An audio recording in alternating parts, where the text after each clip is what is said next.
Hi, I'm Zephhyr, and I can't decide what game I make content for. And I'm joined by ForceObscure, who laughs at all you peasant support players who can't afford to ride boars. Hey, balls are nice to ride. Yeah. So, not more than a few hours ago, Riot revealed some of the changes that they intend to put on the PvE for the preseason in 2022. And we're going to talk about them. So, the first thing that they list here is some dragons. There are some new dragons, which they said in their preseason announcement video ages ago. But here's a summary that they've given. So I'm too used to saying Hextech Drake. Chem Drake? I don't know. Standard buff grants bonus damage against enemies with more current health than you, up to 5% increase in damage per stack. Dragon Soul. When a team obtains the Chemtech Dragon Soul, they receive a buff that grants them a brief second life after they die. So basically, old Oracle, or the Ruined Dragon from Ultimate Spellbook. That's probably a more recent comparison that people will actually remember. And terrain. When the terrain transforms for the Chemtech Drake, gas zones emerge in 4 jungle locations. Gas zones camouflage any champion within the zone. Camouflaged enemies are not revealed by regular vision wards, but are revealed by control wards, scryer's blooms, and other things that reveal invisible units. I'm quite dubious of this one, to be honest. It's probably the one of the two I like the least. For 3 reasons. Basically, every single part of it, I have a grudge against it. I think I'll start with the standard buff, the fact that it gives increased damage. Yeah, percentage increased damage if targets have more HP than you, means that tanks don't like it. Mm-hmm. Non-damage supports don't like it. Bruisers don't like it. It's only really good on some mages and some marksmen. Some bruisers will like it. Warwick will like this. Tryndamere will like this. Olaf will like this. It's probably exactly those 3. Come to think of it. More like the skirmisher type of bruiser rather than the diver type or juggernaut type. One thing that's worth noting is they don't say whether it's flat more current health or percentage more current health. True. So if it's flat more current health, then tanks will hate this. Because when is the tank going to have flat less health than a squishy? If it percentage more current health makes more sense to me. But yeah, it should be noted that they specifically said that the effects of the 2 dragons that they're adding are going to be stronger than the current elemental dragons, and this is certainly true. Yeah, but stronger doesn't mean more.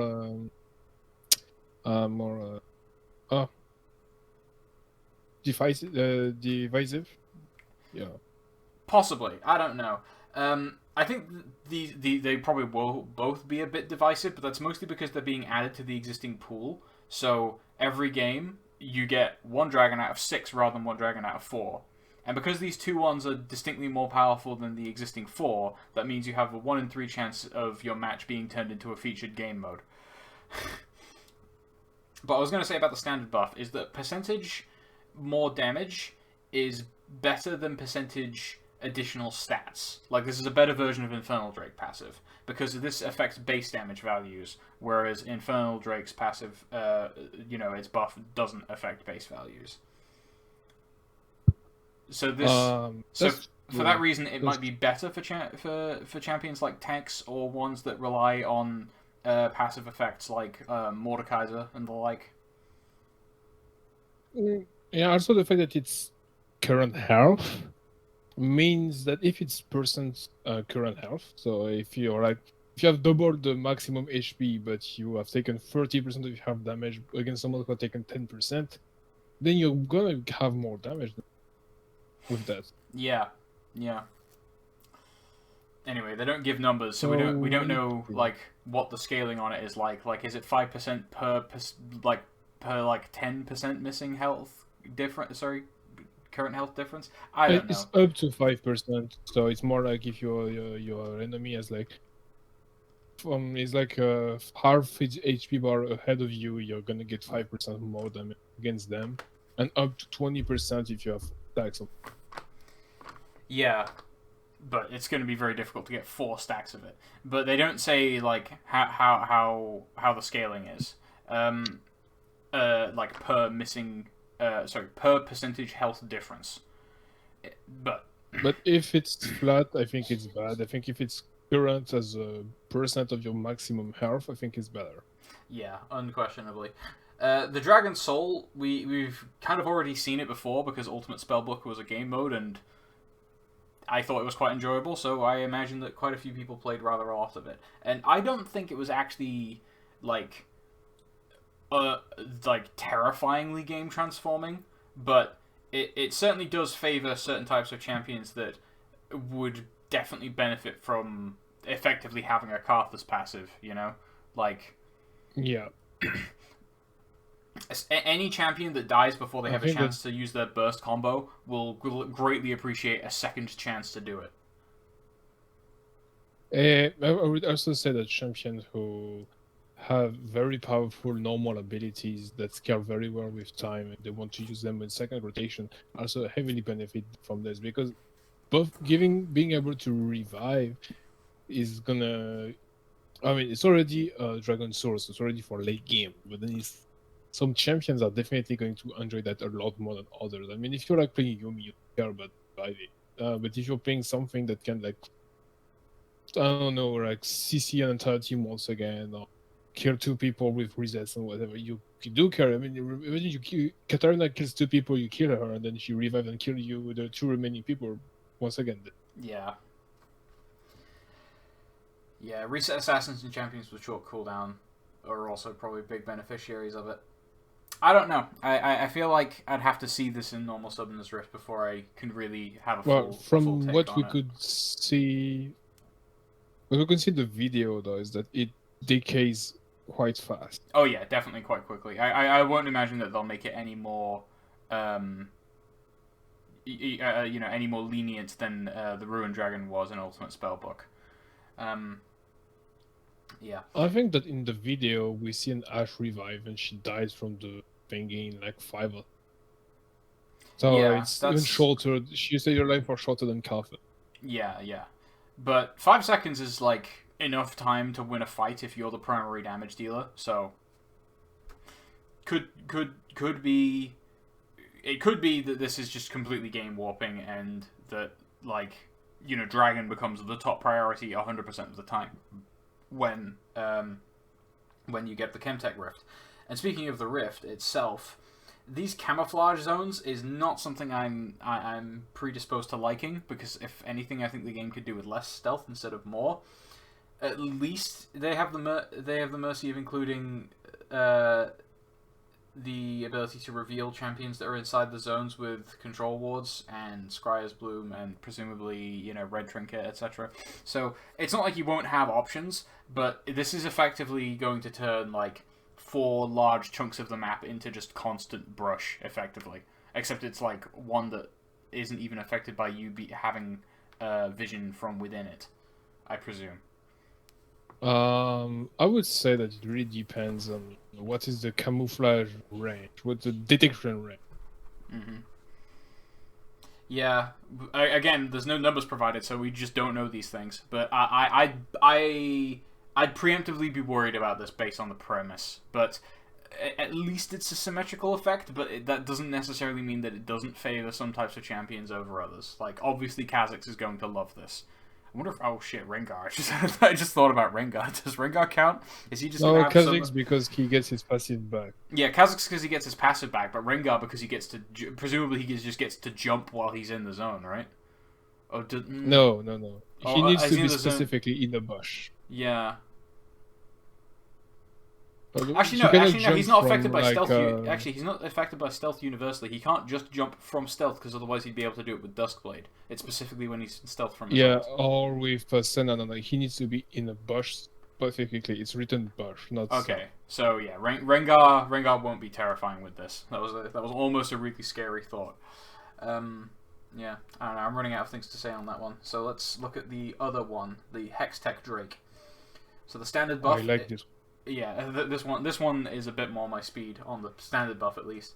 Grants attack speed and ability haste to the team that grants the killing blow 5 ability haste and 5% attack speed per stack. The ability haste will definitely be more impactful than the attack speed. Dragon Soul, when the team obtains Hextech Dragon Soul, they gain a unique ability that adds a Chain Lightning Slow to their basic attacks and abilities with a moderate cooldown. Ionic Spark, Static Shiv, whatever you want to call it, it's back in Dragon Soul form. And the terrain, when the terrain transforms to the Hextech Drake, a pair of Hex Gates appear across the map which allow champions to quickly travel from one location to the paired counterpart. Hex Gates are activated with a brief channel that can be interrupted by stuns or damage before rapidly transporting a player across the map to the corresponding Hex Gate. So they don't show it here, but we do know the locations of those gates. There's going to be one. You know those two rocks inside each team's base between the inhib turrets? There's going to be one on each of those, and they transport you into that respective side of the jungle in front of the first camp available. So on the red side of the jungle, it'll be in front of the red buff, and on the blue side of the jungle, it'll be in front of the wolf camp. And that's going to exist on both sides, obviously, one for each team. And then there's going to be 2 gates on opposite sides of the Baron pit and the Dragon pit.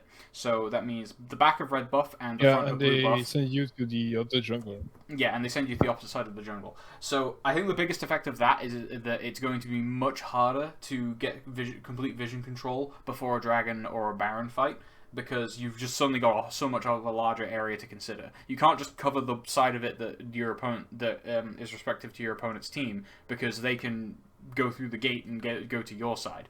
And unless you've got a guy on the other side that can poke them to stop them from channeling, you're not going to be able to prevent them from coming over to your side. So yeah, that's going to drastically change just the way we think about vision control in these areas of the map. I would also like to see if it's possible to know that someone is coming, because if it's possible to know, then you can just wait for someone to come and into your team. Yeah, certainly.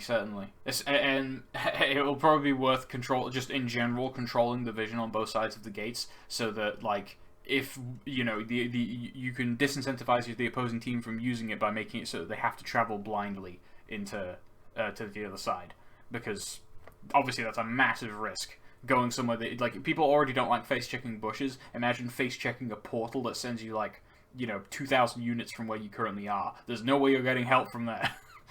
Yeah. Oh yeah. Another worry about this though is that it'll probably change sieging a lot, because suddenly you're going to have a lot more easy access to other angles than the front from the sieging team. So say you're behind, like, in a turret on mid, if you've got a guy in the in your jungle on either the red or the blue buff, they can travel to the opposing team's buff on that side of the map, and then you've suddenly got an easy way of getting someone behind the enemy sieging team. That's going to be a big deal. Oh yeah, definitely. Yeah.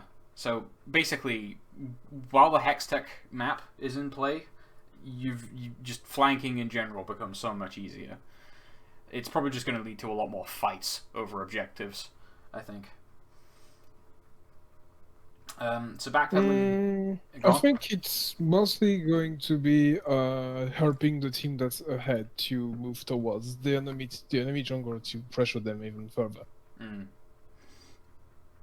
Yeah, I would agree with you. Apart from the fact that they've suddenly got a large of the burden of vision to place down whenever they want to just clear an area before doing Dragon or Baron. There's a lot more places they have to put wards down and sweep, etc. So backpedaling to the standard buff. This one's a bit more reasonable than the Chemtech one, potentially. 5 ability haste is definitely worth more than 5 attack speed. It's also more universally applicable. But 5 attack speed per stack isn't bad either. But it's also not a huge amount of stats. But that's not going to prevent you from wanting it. It's not the case like where you'll just give this up for free. Dragon Soul though. Obviously there's no numbers provided, so we don't know how comparable this is to Infernal Dragon. Yet another dragon that's most comparable to Infernal. But this sounds pretty similar to Infernal Dragon, only it's got a slow on it. So Yeah. I don't know. Hard to tell. Well, Because there's no numbers. I like it because it gives I mean, if it's zero, so it gives CC to a dragon, which is interesting. Because we had like damage, we had speed, we have sustain, but now we have a soft CC, and I really do like that. I think Yeah. strategically it's interesting, because if it has a decent cooldown, it won't be like a perma slow, but it will be a nice touch to do something that remains strategically manageable for the team that is getting slowed. It's not like if it gives you a root or anything here, you get slowed. That means you can still get out, you can still fight. You're just impaired, not crippled. Stopped. So yeah, I like that. Yeah. Compared to the Chem Tech, I really do like the Hextech Drake. Yeah. Plus visually, I think it's gorgeous. Yeah, this one will be more interesting. Obviously, this dragon has hoarded 10 gemstones then. Right, next up is objective bounties. So these activate when a team is sufficiently behind and are highlighted on the minimap for both teams. If a losing team takes an objective with an active bounty, every member of the team that receives the objective bounty gold split amongst the team. They are calculated based on 4 factors: XP lead, gold lead, dragon lead, and turret lead. The base amount of gold gained by taking an objective with the active bounty is as follows. Baron and Elder Dragon give you 500 gold. The Dragon and Rift Herald give you 500 gold. Outer turrets give 250 gold. Inner turrets 400, and base turrets also 400. As the losing team falls further behind, these base amounts can increase by up to an additional 60%. Objective bounties have a 15-second warning period when coming online and a 15-second lingering duration when falling off. This time can be extended if the losing team remains in combat with an active objective bounty.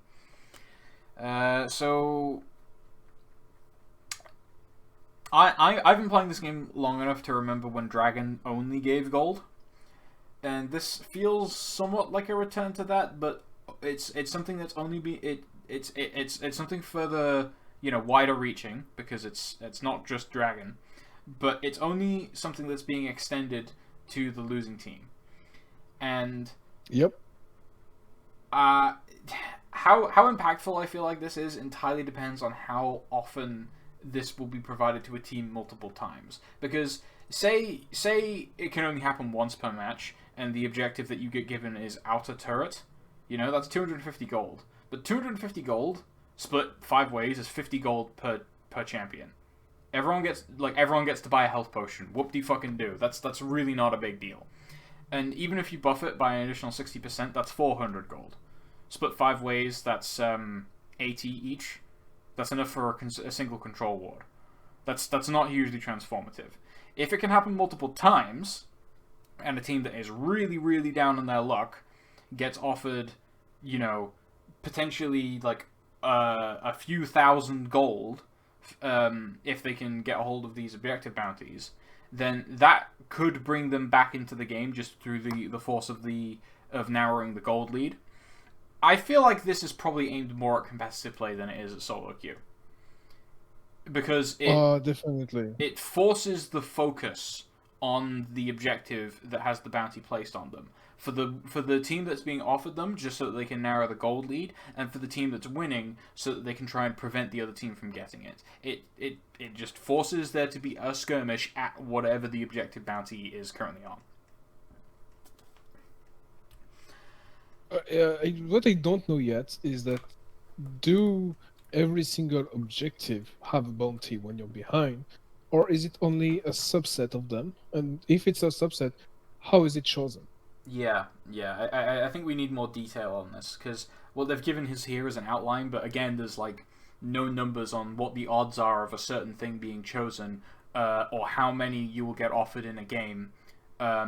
Or perhaps even like if it can be offered multiple times, is it separated by a cooldown? Is it separated by time intervals during the game, or time interval, or like various like thresholds of team lead for the winning team? It's we don't know yet. Yeah, it's again, detail is a bit lacking because this is mostly an overview. I'm not fully sure about what my opinion on this is, but I'm not rushing to be positive about it because this seems mostly to be a soft comeback mechanic. Like, the idea in particular here is that you're offering the losing team a potential advantage if they can pull off one of these objectives, and it's not terribly often. It's not terribly rare for a team that is winning to sometimes give up certain objectives in exchange for others. You know, you see it quite often in both solo queue and pro play that one team will give up a dragon so that the other team so that they can get Herald, or vice versa. But this makes it less likely for you to want to trade objectives like that one for one because it's possible that the other team have an objective bounty on it. You know, like suddenly you're then placing a lot more demand on getting value out of the objective that you chose if you're literally giving like, you know, a definite amount of gold to the other team by giving them the objective that you're choosing to sacrifice in exchange for the one that you're choosing to get. To be fair, what I say with that is, I think that depending on how quickly the lead needs to, I mean, how wide the leads need to be for the bounty to activate, it can overall change nothing. Because the values there are not impressively high, even if you increase them by 60%. Especially as more and more of the game progress, the fact that you get the objective is better than the goal that it gives you. Right, yeah. So I think that more time progress, the least it matter. And in the early game, I don't know how wide the difference between the two teams needs to be for it to activate. I mean, if let's say the auto turret buff there, the bounty there, 250 gold, it requires your team to be 1k gold ahead. That means that you will gain 250 gold for your team when you're already 1k behind, and you get a turret that you're probably getting at a timer where it matters already. So it's more like making your comeback better than it was. Yeah. It is possible that this mostly exists just to get things moving, just to say, "Hey, come get this thing. It will get you back in the game," which it would have done anyway. But now you've got an additional incentive for it. I mean, the most transformative this change is in any one instance, is 500 gold for taking Rift Herald or Dragon or Baron or Elder, up by 60% because you're really down on your luck, and it will give you 800 gold split across all 5 of your team members. That's 160 gold each, which is not a huge amount, but it's not nothing. It's certainly not nothing. I don't know. I don't think that 800 gold is worth more, certainly, than having Baron or having Elder. Unless you can only get away from the Baron with, like, one member of your team alive, or same with Elder. Like, yeah. But perhaps upon reading the premise, it seems on principle that it would be more transformative than the actual gold values might end up making it. Right. So that's it for the map so far. I don't think it's listed here. No, I think. No, it's at the bottom. Okay, I'll mention that when we get there then. So items. They're changing a bunch of items and they're adding some new ones. One of the ones they're adding is Crown of the Shattered Queen, which is a mage mythic. It grants 70 AP, 250 health, 600 mana, 20 ability haste, and these effects. You are safeguarded, reducing incoming damage by 50%. Safeguard persists for 1.5 seconds after taking champion damage, so basically you can buy Malzahar passive. While safeguarded, you gain 10 to 40 ability power based on level. You regain safeguard if you haven't taken champion damage for 40 seconds, and its mythic passive is 1% movement speed and 50 health per extra legendary item. This seems mostly aimed at making backline mages more more survivable against flanks, because it means you won't get blown up immediately. Because 50% damage reduction is rather a lot. But on the other hand, I feel like this will just get abused by anyone that can buy it. I think that okay. So many people online, whether it's like YouTubers or people or analysts, of course, on Reddit, they say I see AP bruisers abusing it, AP whatever. I don't think so. Yeah. Or not as much as you think, because the damage reduction where it's high, it only lasts for 1.5 seconds, which is basically a combo. So if you get kited, you will lose it, then you will take damage. And secondly, to get it back, you need to not take damage for 40 seconds, which is something that range mages are more likely to be able to do rather than assassins or AP bruisers. Yeah, it's a similar. The only champion I perhaps can even see the that same could do cooldown that as is Banshees. LeBlanc. Yeah, but Banshees comes back no matter what. True.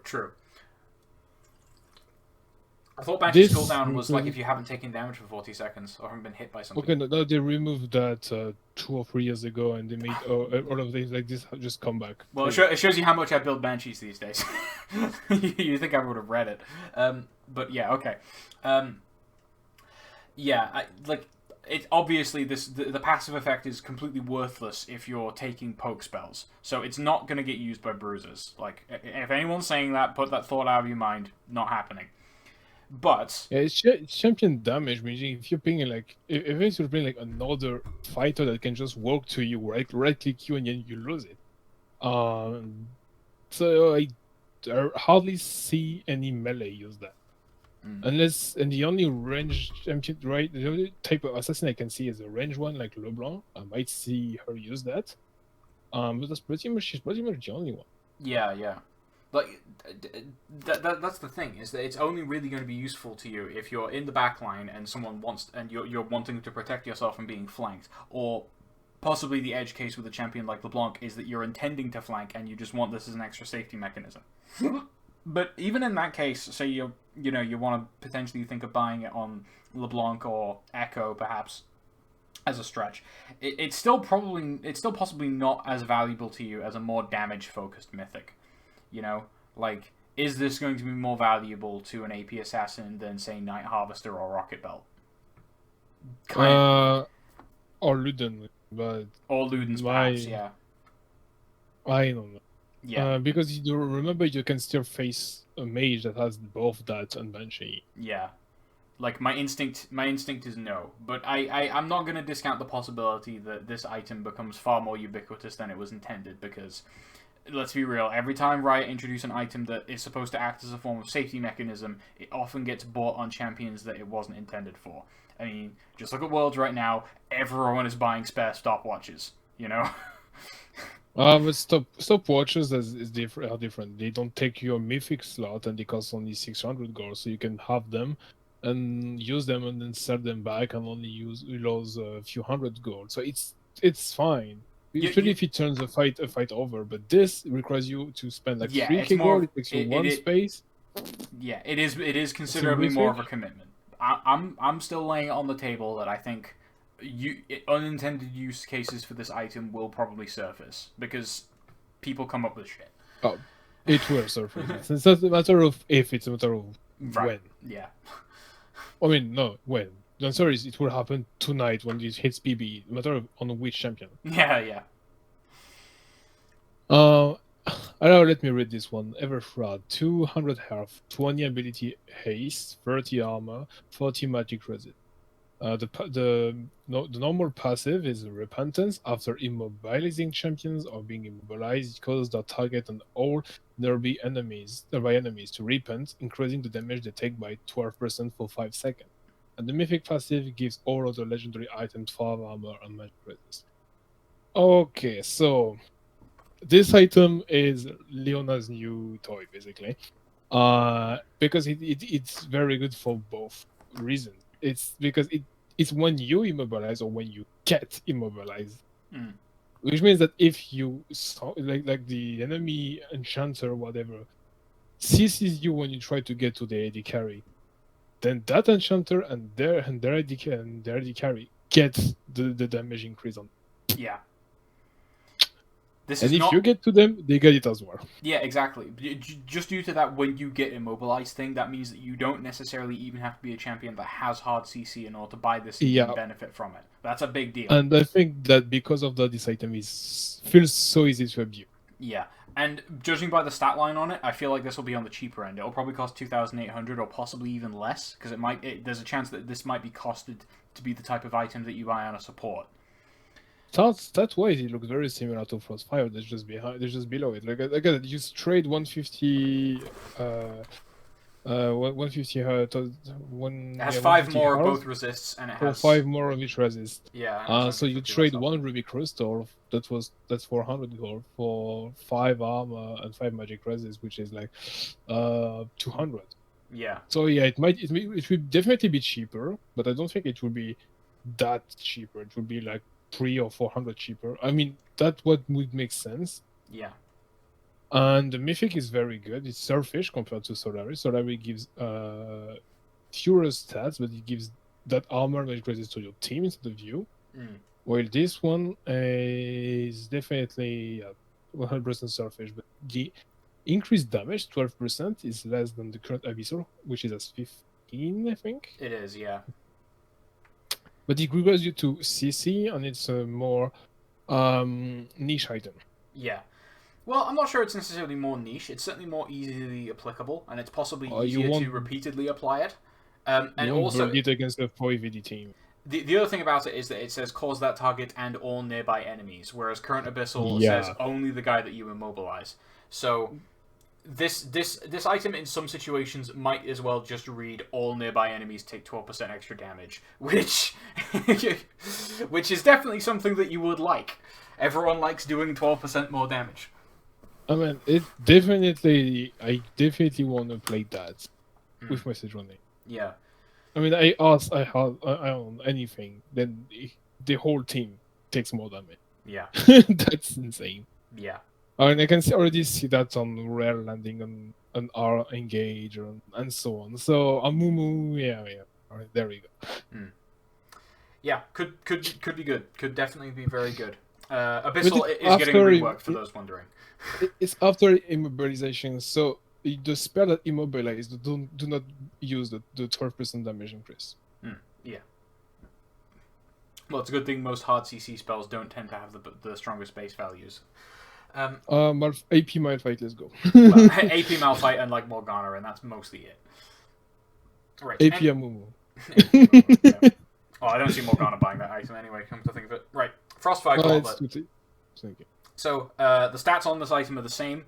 Even its mythic passive is the same. As far as I can tell from just reading it, the only difference is that is Snowbind, which says attacks create a frost field for 1.5 seconds and deal magic damage to all enemies in the area.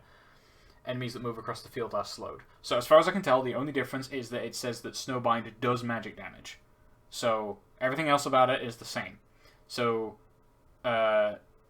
maybe they're increasing the cooldown on it to compensate for this, or maybe they're just adding damage to the item as it is. And Frostfire isn't a bad item, you know? So, yeah, they're just making it deal some damage, which makes it somewhat more attractive to certain champions. Like, I could see this possibly compensating for not having a Tiamat and Warwick, perhaps. I don't know. Okay, how I see it is that it's a new mallet, and on Warwick you definitely won. I definitely see, it doesn't say that it has a cooldown. It doesn't, but Frost, that effect currently has a cooldown. It's a short cooldown, granted. I think it's 4 seconds on melee champions. I don't remember how long it is for ranged. I think it's like 6, 8, one of those two. But yeah, like it's probably not going to be much. Exactly the same item. Yeah. Because otherwise it's literally the same. How I see it is really they removed the cooldown from the item. You think they remove it? That strikes me as strange. It'd be very strange if they removed the cooldown for this item, as far as I'm concerned. But anyway, yeah, it hasn't changed much. It's still going to be Frostfire Gauntlet. But I think they removed the fact that the area scales with your health.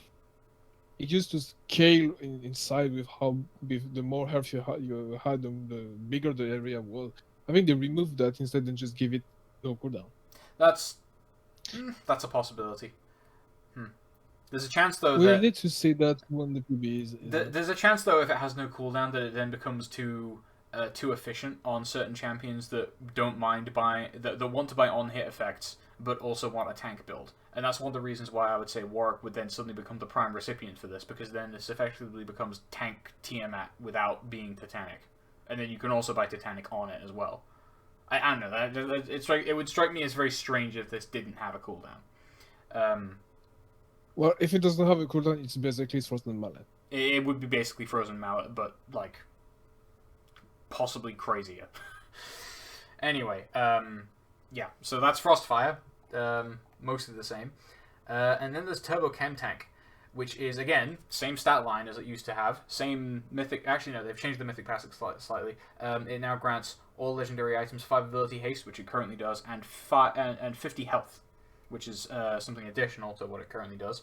The active effect is, I believe, unchanged. It grants 40% movement speed towards enemies or turrets for 4 seconds, and once near an enemy, a shockwave is emitted that slows nearby champions.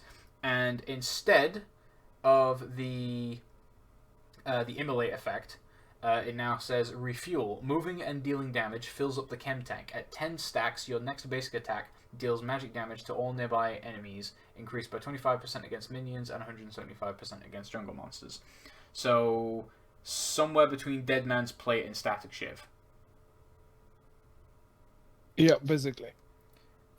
But unlike Dead Man's Plate, there is no speed to it. It's only the damage. Yeah, there's no speed, unlike with Dead Man's Plate. Yeah, but that said, like, I think it would make sense. You wouldn't say no to the damage effect. Yeah. It's like Predator, basically. Again, but with no speed. You use the active to move, and then you have the... Yeah, but the active is the movement speed part, and the passive is the damage part. Yeah. True.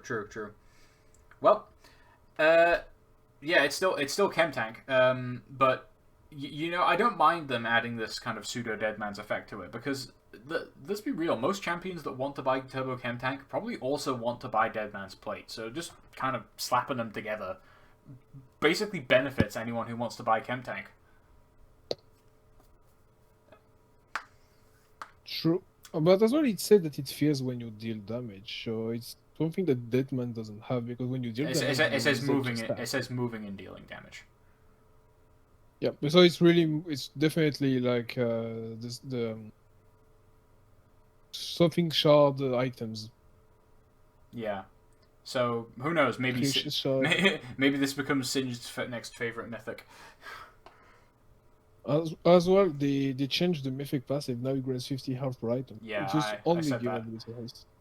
So, yeah. I mean, that's still only going to add up to 250 health by the time you've got a full build. Actually, no, not even that. No, 200, yeah. Because you have boots, yeah, of course, naturally. But yeah, 200 health doesn't cost much gold, but, you know, hey, it's a little bit of extra help on it, you know, and I think Chem Tank has been largely flying under the radar as being something that people give a crap about since it was nerfed to have a 90-second cooldown instead of a 60-second one. The problem is that the item was not that good on many tanks. They preferred the other options, and the one that really wanted it, they saw it nerfed because they were abusing it so hard. Exactly. So it kind of disappeared. As I said, because most of the champions already didn't want it, it didn't change that much to the game overall, aside of maybe removing some top tier abuse. Yeah. Well, anyway, that's that. So here's a new item: Winter's Approach. 400 health, 500 mana. It's not new. Well, it's not new. It's already on Wild Rift. Okay, it's new. It's new for us PC Master Race gamers. For phone people. Let me be a mobile casual player. I mean, I literally played RM of the other RM Red Rift at lunch break at the office today. So. Yeah, I'm a free kick as well. Okay, so yeah, this is an item that's being imported wholesale from Wild Rift then. 400 health, 500 mana, 15 ability haste, or grants bonus health equal to 8% mana, and mana charge. Strike a target with an ability or an attack to consume a charge and gain 3 bonus mana, doubled if the target is a champion. Grants a maximum of 360 mana, at which point this item transforms into Fimbulwinter, which is the same except 860 mana, naturally, and this passive effect is exchanged for Everlasting, which says immobilizing or slowing melee only an enemy champion consumes 3% of current mana and grants a shield for 3 seconds, absorbing damage. The shield is increased by 80% if more than one enemy is nearby. So hey, look, it's survivability for tanks. Also, it's a tier item. Kind of goes without saying. So, so want to point out some really interesting details. I think that the melee only is only for the slow effect. I think that range still get it if they immobilize. Yes, given that they've put, well, I don't know. Given the way that they've worded it, I think it's possible that it could be both. But slowing makes more sense to be melee only because it's applying crowd control in general is just more applicable for champions with a fair bit of range. Otherwise, I tell you, I would already build that on my Archibald. Yeah. Well, I mean, there's also Glacial Senna, to say nothing. Oh yeah. Although they are reworking Glacial, so yeah. And I think that if immobilize doesn't work on rage champion, then it will just make that item melee only entirely. If it has to be like this. So I think that immobilizing is for both, and slowing is only for melees. And the other thing I want to point out is the bonus health based on mana is actually not that big. In a realistic heavy mana tank build, you end up with 2k5. So which is 200 bonus health. It's not that big. Yeah, but people are going to overrate it. And I think some people are just going to look for an excuse to buy this on like Rise or someone, even though Rise is probably just going to want Serifs. Serifs is changing as well, incidentally. Yeah. We'll get to that. Yeah. I definitely see Top Lane Tariq wanting that. Oh yeah. The big deal about this is basically the everlasting effect. So it's going to give you repeated shields. It doesn't say that it has an internal cooldown. I imagine it must do, but it probably won't be a long one. It does have it on Wild Rift, and I think it's like double of the duration, so like a 6 or 7 second of cooldown for a 3-second duration shield. Yeah, but that'll still give you a lot of shielding. So, yeah, but hey, it's an option. There's a worthwhile mana item that you can build on tanks now that isn't Frozen Heart. Yep. Well, there was a Zikis, but lol. Yeah, well, lol indeed. Okay, how about Axiomark then? 55 attack damage, 10 lethality, 25 ability haste, not bad stats. Refresh, when a champion dies within 3 seconds of having damaged them, refunds 25% of your ultimate ability's total cooldown. Okay, so this one, I think I've seen something interesting. It's very good on jungler. Because let's say you're playing like a Kiana jungle, and you gank, you use your ults, you get a kill on assist. Yeah, so it says when you damage them, and then you go back to farm, so you get your ultimate earlier to gank earlier. Yeah. Outside of that, it's a very win more item. Like you can get a pentakill with that because you already got a triple. Yeah, in general, this is a very win more item. But the idea that you can use it just so that you have less time waiting for your ultimate between ganks, it kind of implies that you want to be rushing this item instead of rushing your mythic. And I'm not fully sure how applicable that will be. But okay, so let me spoil you something. Something that was said on the Reddit threads made by Riot on PBE, but not available here, is that they said that Eclipse, Protoss Crow, Duskblade will have changes as well. We don't know yet, but they said they will be changed. So they might be better to delay them from first item to second. Okay. Well, in that case, this isn't a terrible first option if you think you can find the opportunities for it. And especially if you start already to snowboard, then you can make it very, very oppressive. Yeah. Plus, it will inevitably build out of Serrated Dirk, so, it's not like you won't have the opportunity to decide, a few minutes into the game anyway. Yeah, just like you will build from Dirk and the Hammer. Coalfields, yeah. So you can go with this, you can go with... which already builds into the other ones, you can go with Duskblade, yeah. Like, that combination of two items builds into so many things anyway. It's not like you'll be locking yourself into anything. But yeah, I think that outside of that kind of application, this seems like a win more item. It's possible that it won't even generally be that good outside of those win more scenarios, just because of the fact that, like, it doesn't provide you with an effect unless you kill something. and that's a major opportunity cost for instances where you're just finding it really hard to get a pick. Right then, Shadow Flame then. 80 ability power, 250 health. Damage to champions benefits from 10 to 20 magic penetration based on the target's current health. Max value at 1,000 or less health, and min value at 2,500 or more health. And you gain the max penetration if the target was recently affected by shields. So, those stats with 10 magic penetration isn't terrible, but, like, it isn't terribly compelling either. 20 magic penetration over 10 is better, but, like, I don't know. This seems like an odd item to me. I'm not really sure. Like, it seems like a hard sell to me personally. See it like do you remember the coup de grace rune? See it a bit like this way in terms of value. Yeah, because it increases value when the target is sure health. Oh, and it's also it doesn't. It's a flat value, which means that in the early game you're most likely going to get the 20 value. Yeah. Because people don't have that much HP yet.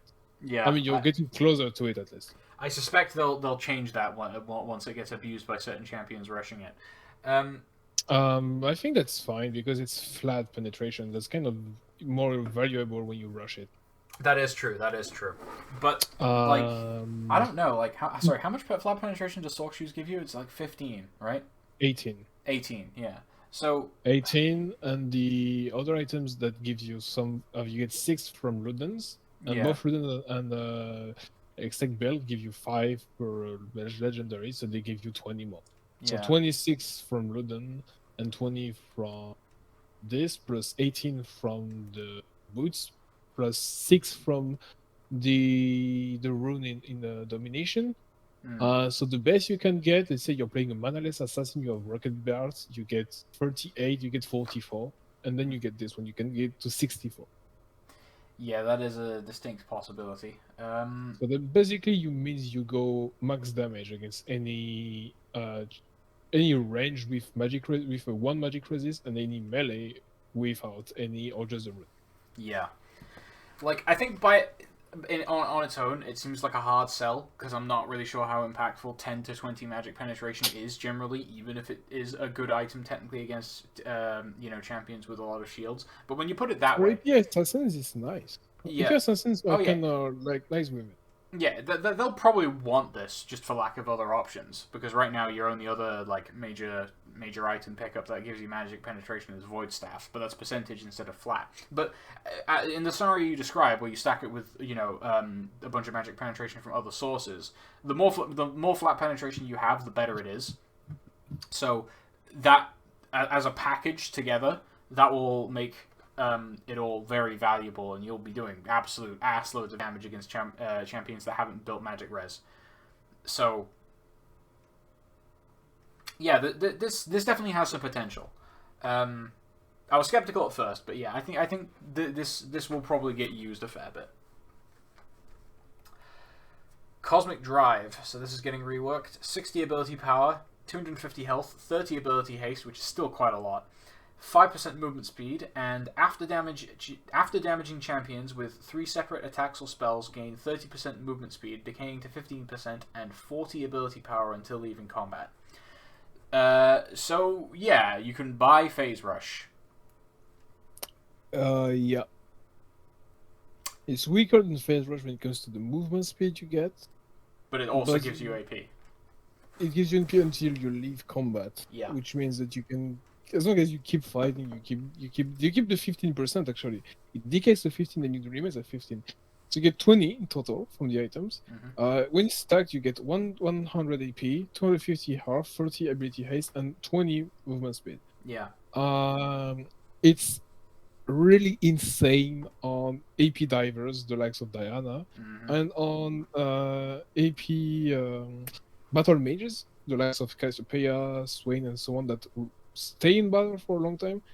They're gonna love this. And even Victor, because of his ultimate, can keep having it active for a very long time. Yeah. This is gonna see a lot of use just because it gives you a lot of stats. What I want to see that did they change the price of the item, because it only lost 20 AP, 10 ability ace, and it gained 50 health and 5 movement speed as well in terms of Yeah. base stats, so without any passive. Yeah, but yeah, that's without the passive. Once you've triggered the passive, it's giving you 20 more AP. I suspect they'll probably make it a similar cost, but yeah, this is a lot. This is rather a lot. I just thinking. Leandris will keep you in combat. Yeah, it probably will. Oh my god, they probably will need to nerf that. Yeah, this is a lot of stats in one place. Very valuable effect. Because 15% movement speed is better than the flat 20 it used to give. Yep. This will probably get built on just about every champion who just wants this combination of stats. Any champion that's not there to only poke or only one shot will want that. So you won't want that on LeBlanc, you won't want that on Echo, you won't want that on Xerath or Lux, but you'll definitely want that on Victor, on Vladimir, on Cassiopeia, on Rise, on Azir. Fucking Azir with that. Mm-hmm. You already see it? Yep. I'm seeing it. I'm already petting my figure. Anyway, and on melee is like Sylas, Diana, and so they will want that as well. Mm-hmm. Right. Oof, it looks so broken. Doesn't it just? Horizon Focus, 110 ability power, 150 health, and it says now also includes slows to trigger Horizon Focus. Ryla's Crystal Scepter also works. Wait, it gives health? Yeah, they're changing the stat line on it. This is a beefy amount of AP. This is it already gives that much. Yeah, but like this sentence, I'm not really sure what this is supposed to imply. Because I'm fairly certain that Horizon Focus already triggers on landing any spell from beyond a certain distance. So, like... Or immobilizing. It already works when you immobilize someone. So that's why when you're playing as Lux, it's one of the best items, because your Q will get it, your max range E you will get it, your ultimate will get it. And remember, the spell that activates it gets increased. Well, why would this change anyway then? Because if that's the case, then because no one builds it, and the few champions that can use it often have better options, so they try to widen the pool of champions that could be interested in it, because they remove 5 AP for 150 HP, so it increases the gold value of the item. Yeah, that makes it more attractive. They make it work with slows, which means that slows means that if your champion already have a lot of perma slow, here have 10% increased damage. I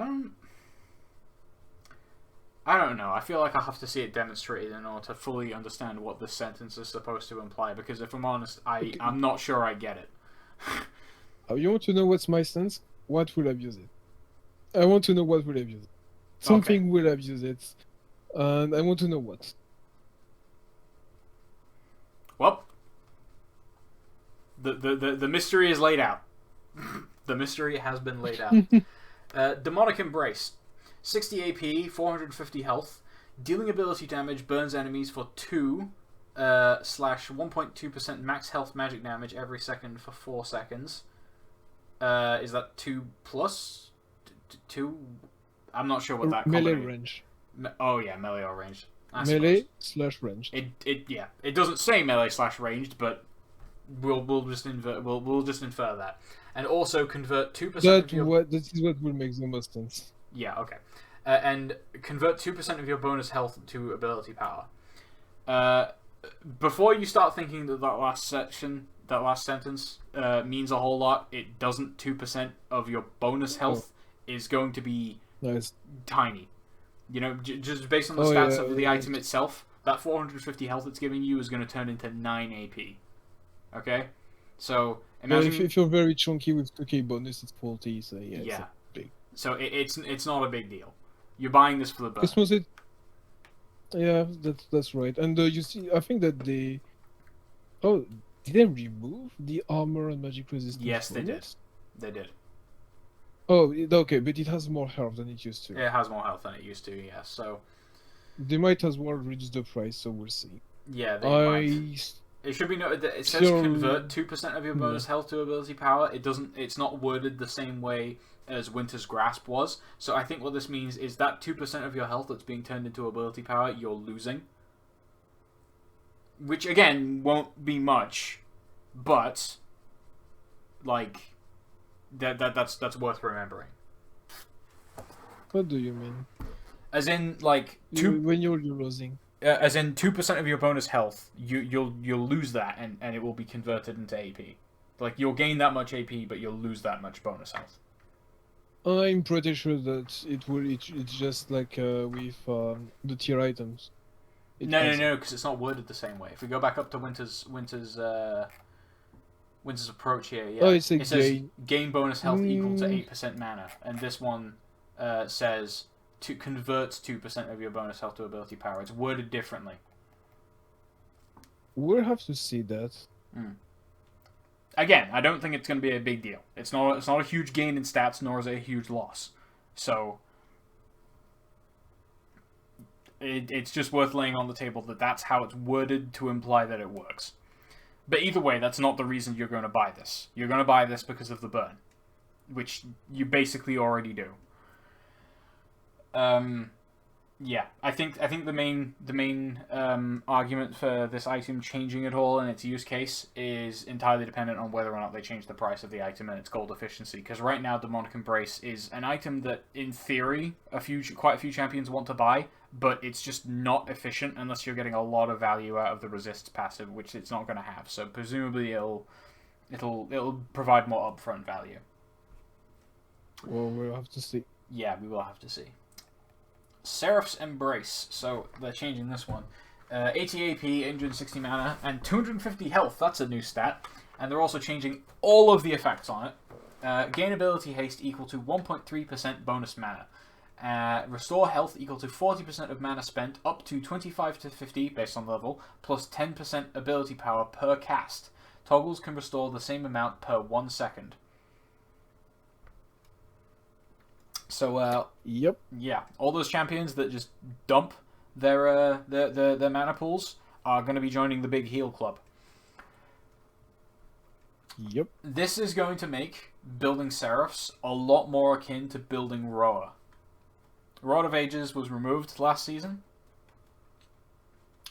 but this, I think, makes up for it, and all those champions that were previously missing it are going to enjoy having the health here. And also the healing.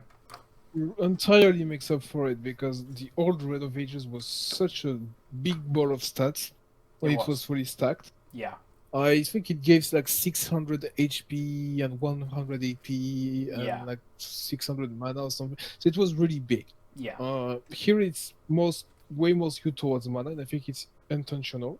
Yeah. So you get overall sustain, a bit of defense, but it's more sustain over time of a cast rather than me being able to survive a big one shot. Yes, but most of the champions that build tier are ones that want to be casting continuously anyway. I think the only one that I can think okay, of so Pia and Rise are gonna be nuts with that. Exactly.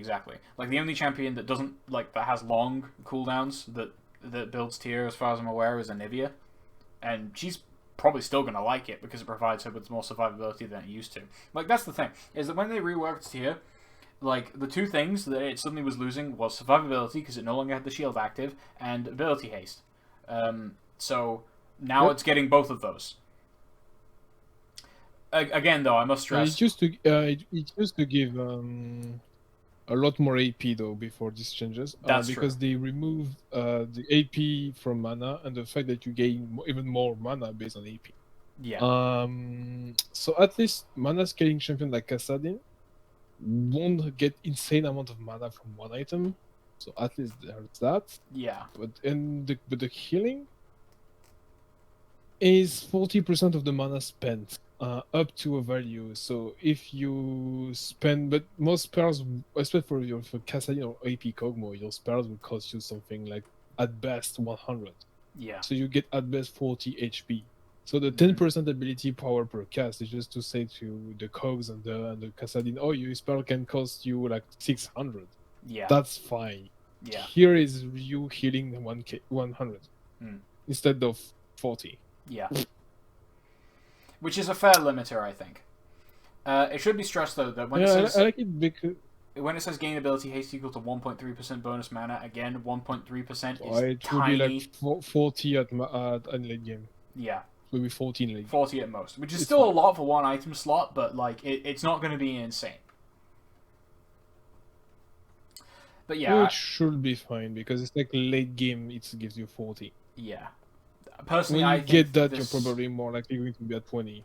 Yeah, I think most champions that currently build, but most mages, I mean, even that currently build tier, probably like this version of Serifs more than the old one. Yeah, I think that in some cases they probably not, because I think that in terms of raw burst damage, it's worse because it gives you less AP. But if you're like trying to use it to sustain your mana over a long fight, then it's better. Yeah. Okay, Force of Nature. Changing this. 350 health, 70 magic resist. That's a fuckload of magic resist. 5% movement speed.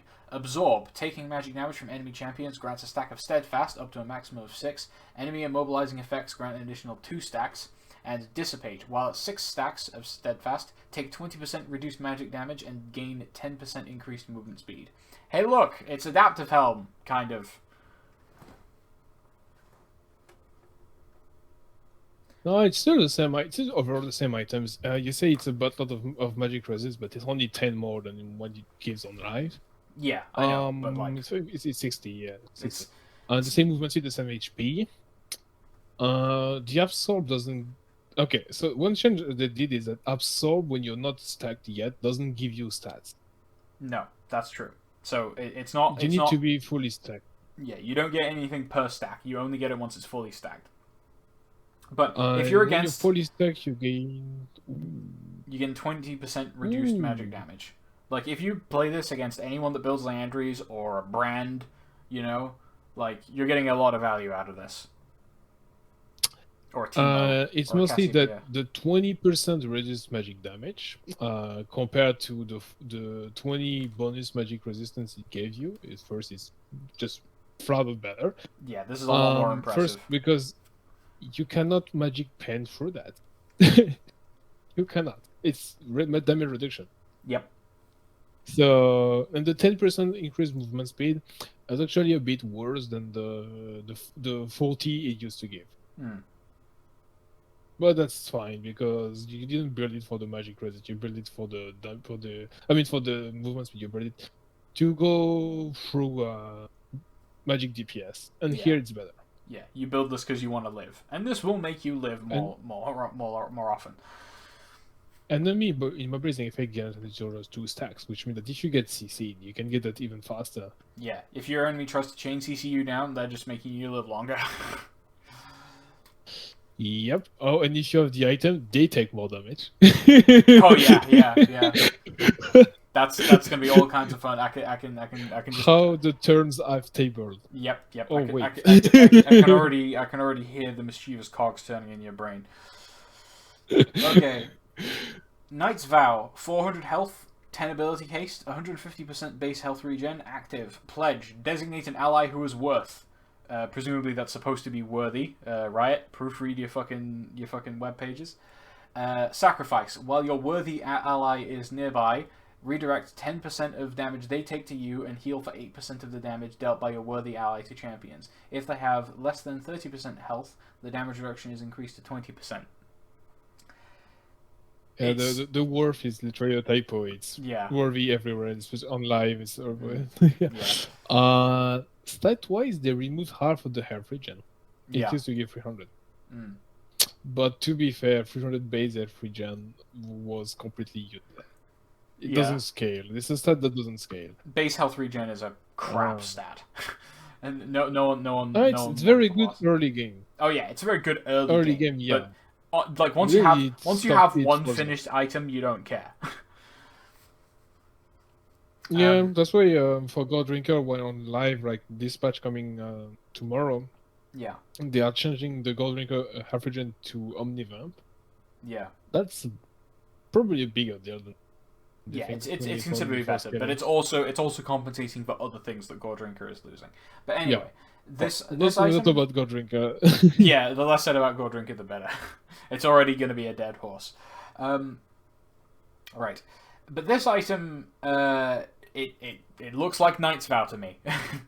um, doesn't Knight's Vow on live give you armor, or am I thinking of something else? Okay, so what they changed is that on live, it's already a different version of the Knight's Vow we used to have in previous season. In previous season, it used to give armor, but then this season they only give half, 400, so that doesn't change. But on live, it's redirecting 15% of the damage to you instead of 10. But they remove the fact that your allies' damage heals you.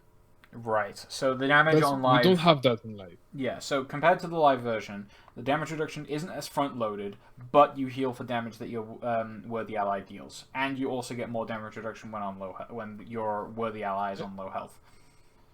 So But here is the thing. The 8% damage dealt by your worthy ally if you're worthing your ADC is going to heal you way more in team fight than yeah. 150 base average in Absolutely, absolutely. for So the same duration. this is a lot better for like the bodyguard type champion that just wants to stick on and protect the carry. Yeah, because this item was falling off so hard right now. It was good, but it fell off heavily. But here as well, they made the change was the redirect damage from 15 to 10, but it increased it to 20 when the ally is low HP. But they removed the fact that you needed to be healthy to have it, which was also one of the problems because if you just happen to be a bit too low, you couldn't help your ally anymore. Yeah. I think it was at 30%. So if you're 30% HP or below, the item doesn't work anymore, which was a bummer. But they removed the fact that if your ally is low HP, you gain bonus movement speed towards them. But to be fair, who can? Yeah, it was barely something that people paid attention to. Right, the last item Doesn't is affect gameplay. Yeah. The last item is Abyssal Mask. 400 health, 30 magic res, 10 ability haste, and unmake. Curse nearby enemy champions, reducing their magic res. For each cursed enemy, gains 7% magic resist. So it's kind of like a halfway between old Abyssal and old Wit's End. Yeah, I like that. It's magic resistance item against magic damage. Yeah. So it's like another version of receiving damage reduction from magic damage if you're playing at the tank. So if you combine that with Force of Nature, you can in your tanky you can really make mages cry with how much magic credits you can have. Yes. Because when it's fully stacked, it gives you 65. Mm-hmm. And obviously the version here is 70. Yep.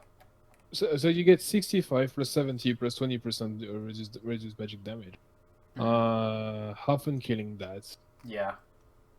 This seems like it's less compelling for just straight up living against magic damage, but it doesn't say how much it reduces the enemy magic resist by. If it's like Old Abyssal and it's like 15 to 20, that's pretty valuable. So it's probably going to be like the Abyssal Scepter before it was reworked in the current Abyssal Mask. It was 10%, I think. Was it 10%? I'm pretty sure it was just like a flat 15 or 20. No, if it was a 10% magic damage increase towards an enemy nearby. Oh yeah, that version. Yeah, okay, yeah. To be honest, I completely forgot about that middle version of Abyssal Scepter. I was thinking that I was only thinking about the flat reduction one. But yeah. I checked it was it. Yeah. Who knows? It could be that it reduces magic resist by a percentage. Which probably is not a really great idea. I think that the flat reduction is better. Because it makes it an anti-mage, right? And not an anti-tanky magic damage. Right, yeah, exactly. So, Yeah, this how good this is going to depend greatly on how much it reduces magic resist by. But if it reduces it by a decent amount, then this will be competitive with the other magic resist items that are available. Also, 10 ability haste. Yeah, 10 ability haste is doesn't also have worth that knowing. live. Yeah, well, the live version is going to be far more comparable to that mythic item. What was it called? Even Shroud. Force of Nature. To Even Shroud. But yeah, yeah, this is an item. So let's go with the runes.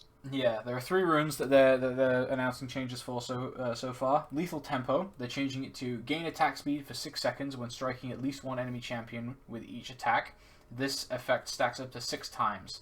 What I'm presuming is meant by that wording is that, say you attack 3 enemy champions with Ruin's Hurricane, you'll only gain 1 stack.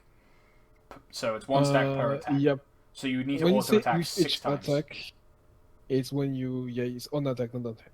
Yeah, so this is an on attack effect, not an on hit effect. So it's optimized entirely through attack speed, not through. Well, I don't know. Some abilities do apply on attack effects, and some of them don't, and some of them behave really weirdly.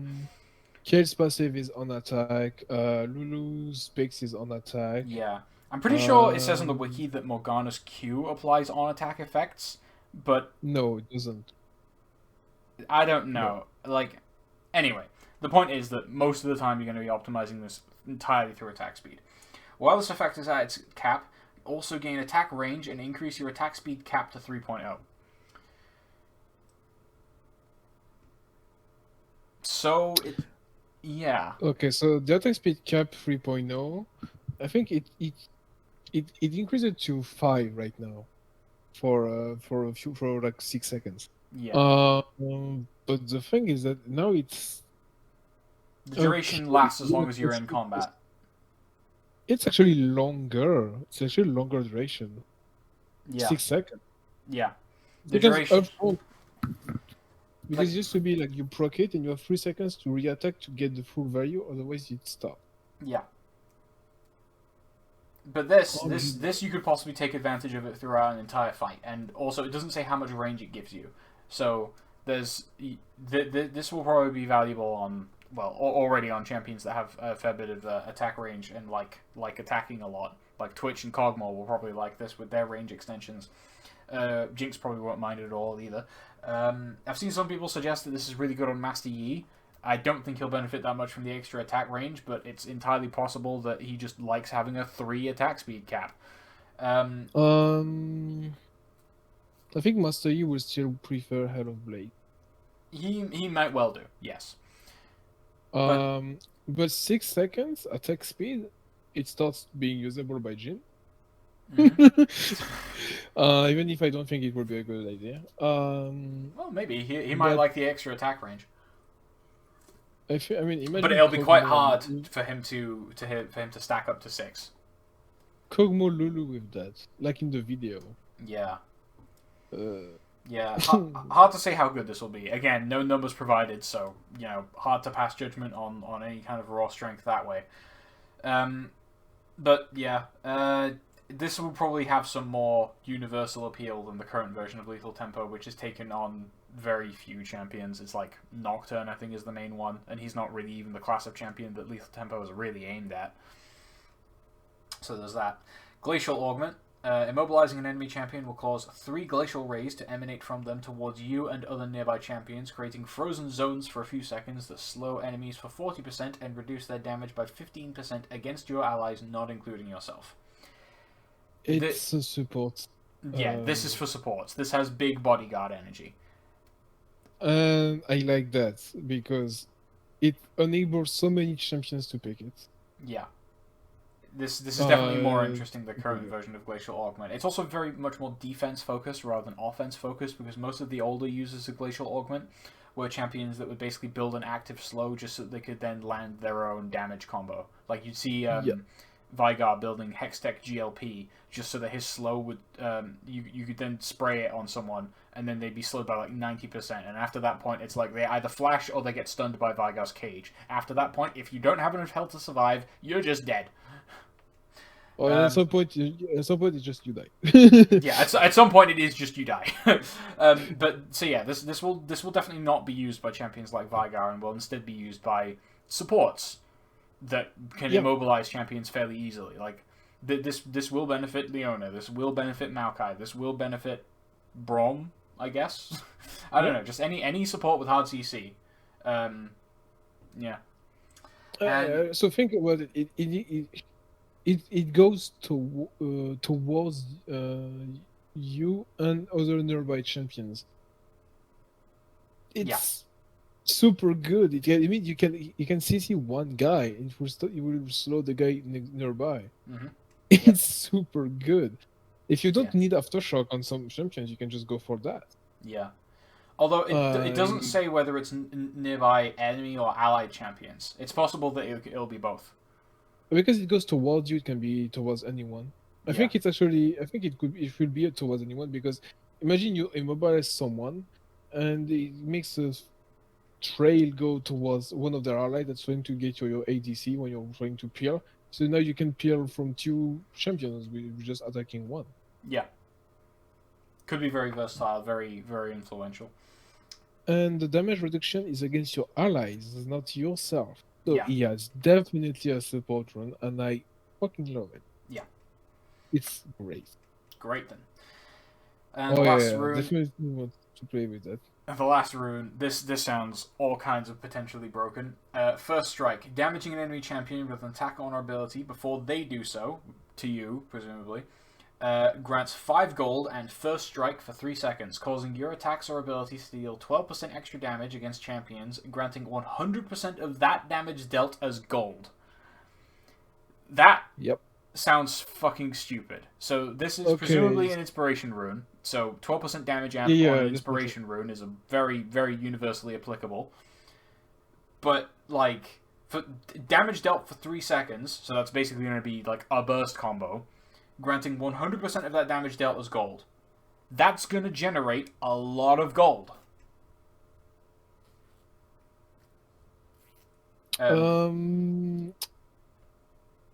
Okay, so how I see it. First, the first sentence, before you do so, kind of implies that if you take champion damage, you don't get the... No, you cannot proc it. You have to strike first. It's either you are the one engaging or you're the one poking. So if you're... Otherwise, it's not... There's no such thing as I get forced into a fight and I get gold from it. No, so you get punished from getting caught. Yeah. Which is something I like, first. Yeah. The second part is that it says First Strike after the grants 5 gold and First Strike for 3 seconds. Kind of implies that when you proc it, you get 5 gold flat. Yeah. And then any damage you deal afterwards, and it's your damage, will do 12% equal damage, which is insane. It's the item the support item. Yeah. It's also press the attack. Press the attack when you get enough XP, because it starts at 8%. Yeah. But like, yeah, it's not a small damage amp. And yeah, it's the big ones. I think like Orphan's Focus is 10. Yeah, but like granting you the percent of that damage. Okay, so if you start fighting, you get 5 gold.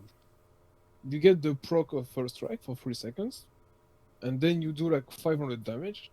That gives you 60 gold plus 65. No, it's 100% of the damage dealt. Of that damage dealt. Yes. Of the 12%. Oh, right. But that's still not a small amount though. Like that's 65 if you do 500 following damage. Yeah. But that's not a small amount. That's like you just trade for gold then.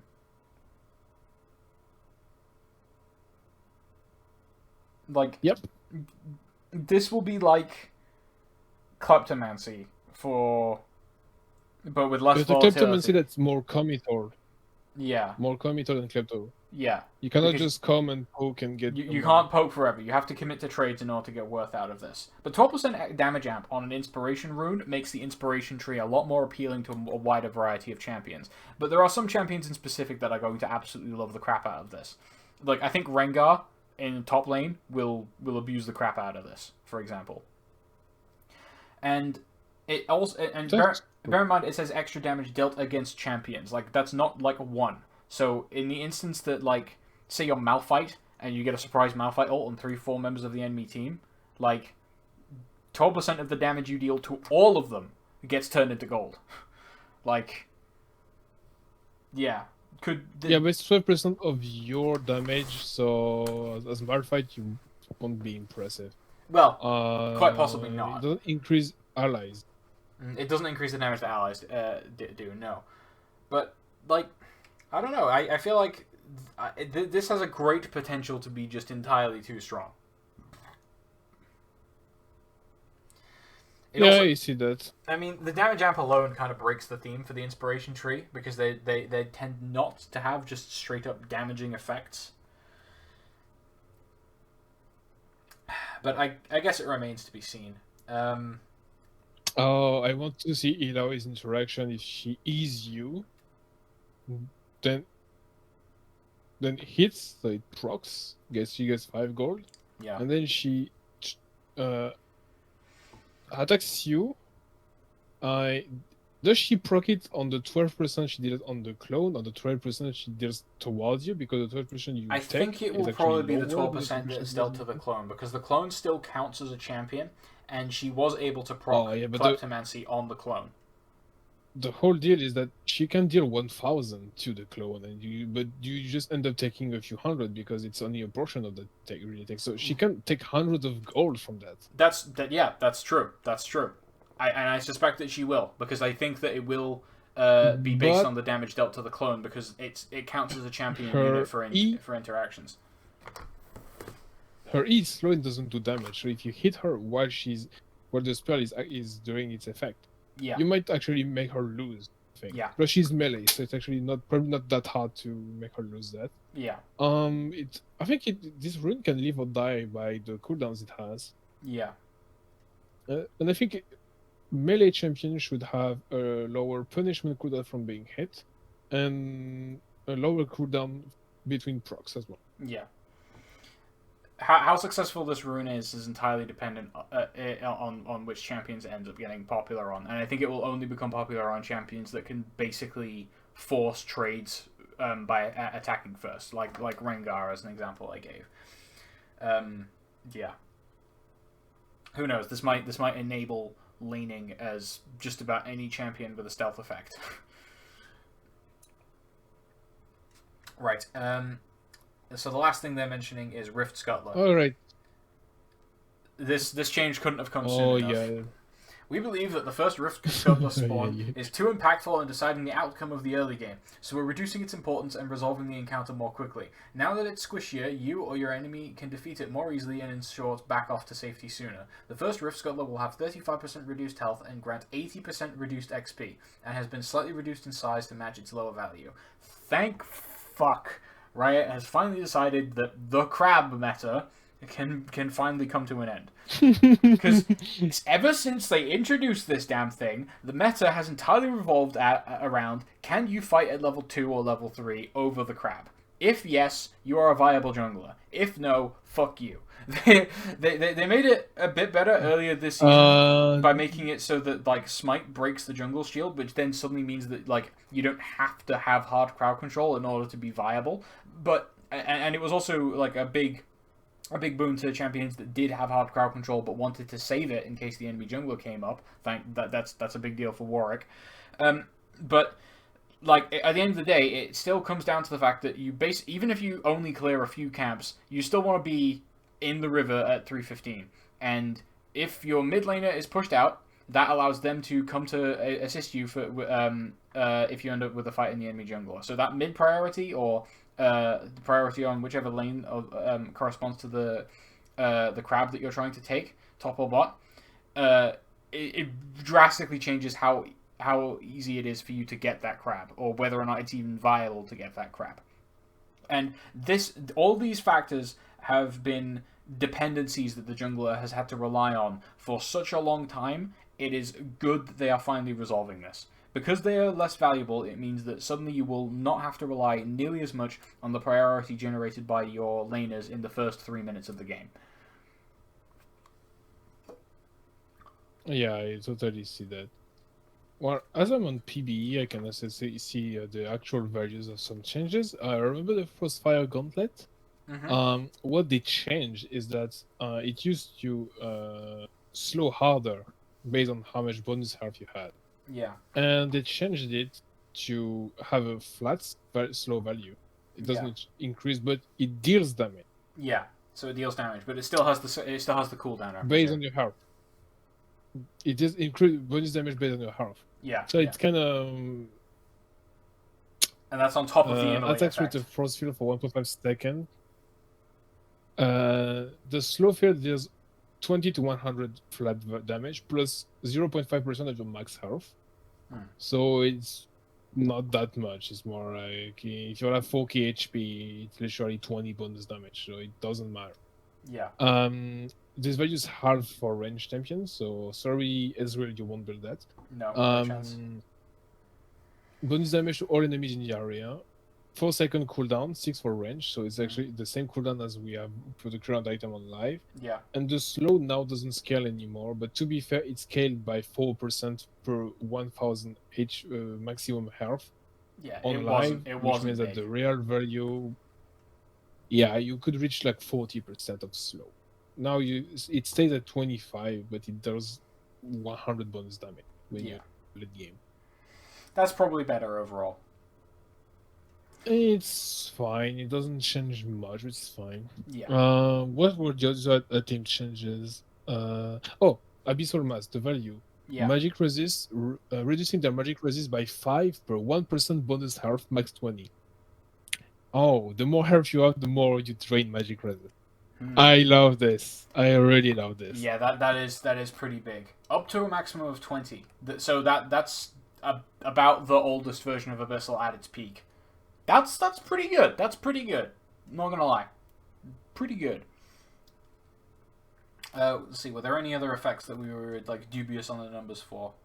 Horizon focus, perhaps. The shield on Fimble. How about the shield on Fimbulwinter? Let me check that.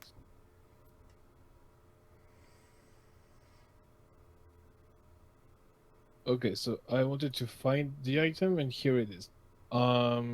Strike a target with an ability or total attack to consume a charge. Again, okay, that's not a good item. Where is upgrade? Winter.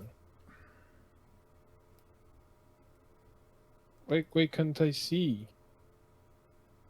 Because I'm item set. They can't have not put it in, surely. I mean, Muramana and Seraph are not there either. Oh. Yeah. Strange.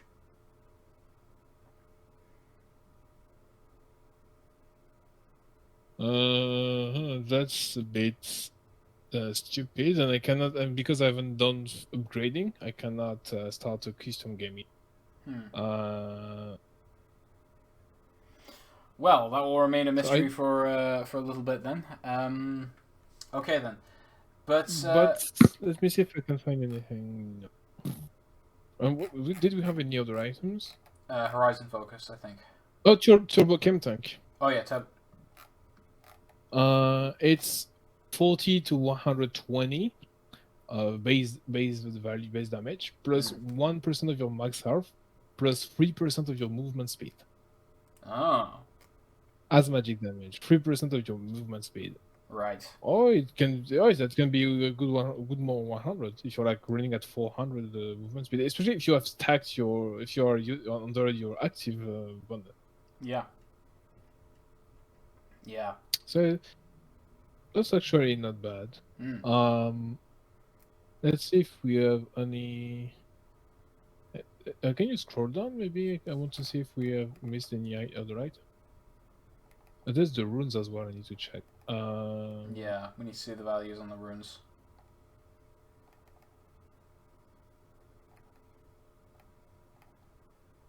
Oh, then when you come race, I wanted to be sure if it was really range or melee. And it's placeholder top tip. Nice. I Huzzah! cannot tell. Yeah. Right. Oh, the runes. Let me check. Yeah, let's look up the numbers on the runes. All right, the runes.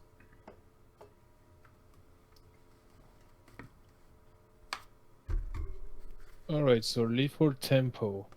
15% attack speed for melee and 5% for range for 6 seconds. Okay. 15% for melee. Hmm. Can you already see the Tryndamere with that? Yes. Yes, I can. Another type of champion. Yeah. This effect stacks up to 90% for melees and 30% for ranged. That's a lot of free stats. I want this effect. Oh yeah, 90%. Sure, it requires you to stay in combat for decently long time to get that value. Especially because Halo Blaze gives you a lot more than that upfront. It gives you 110 upfront. 110, but only for 3 attacks. But only for 3 autos. Yeah. Yeah. So it really depends on what's your gameplay. What this effect is that its cap also gain 50 for melee and 100 for range, attack range, and increase your attack speed cap to 3. So 100 flat. So 100 flat for ranged champions, which isn't huge, but it's not nothing. It's actually nice. Oh, but you need to attack to land with auto attacks. So spells do not stack it. Yeah. Only attacks. So yeah, anyone who suggested that this might be good on Azir, no, it won't be good on Azir. No. Hits from soldiers count as spells. Yeah. So it's really an ADC or melee skirmisher, and no one else will want. Possibly Kale. Yeah, but Kale is Kale. And even then, in the early game, I think you would still prefer press the attack. Yeah, yeah. Let me see. Oh, let's see inspiration runes. Yeah. Oh, so it's true that they said that First Strike will be next patch. Yeah, so First Strike will be on later. But Glacial Augment. Well, we already have numbers for that. So, all right. Glacial creating frozen zone for free plus 100% of the immobilizing effect duration. So if Morgana immobilizes you, she creates zones that last for 6 seconds. What's the cooldown on this effect? Let's slow enemy flow at slow zone. Okay, so placeholder value there plus multiplied by 100% of 5% per heal and shield power. It's definitely a support. Yeah, definitely. Heal and shield power increase the slow value by 5%. So you can plus 2% per ability power, plus 2% per 100 bonus attack damage, and reduce their damage. The cooldown is 25 seconds. Okay, that's not bad. You could consider using that for trading. It's more like it's on par with Aftershock for the cooldown. Yeah. Aftershock is 20 if I remember correctly. So it's more like a replacement to Aftershock. But it's actually really interesting. I won't. Okay, now the values of. Okay, no, it's still not loaded, but we can see has a base value. Okay, 5% per 10% heal and shield power. So yeah, if you bring an enchanter, you can get insane slows with that. Plus, it's good with both AP and heal and shield power. So yeah, enchanters will want this shit. Yeah. So overall, a bit shaky. A bit shaky with the dragon changes. The crab change is just very good. And the item changes seem pretty compelling if you like building ability power and you like building tank items. But otherwise, it seems to be more of the same. We'll have to see a bit more into how these objective bounties will affect games. But yeah, that's our take. do with this what you will. Thanks for listening, and I don't know, subscribe or something.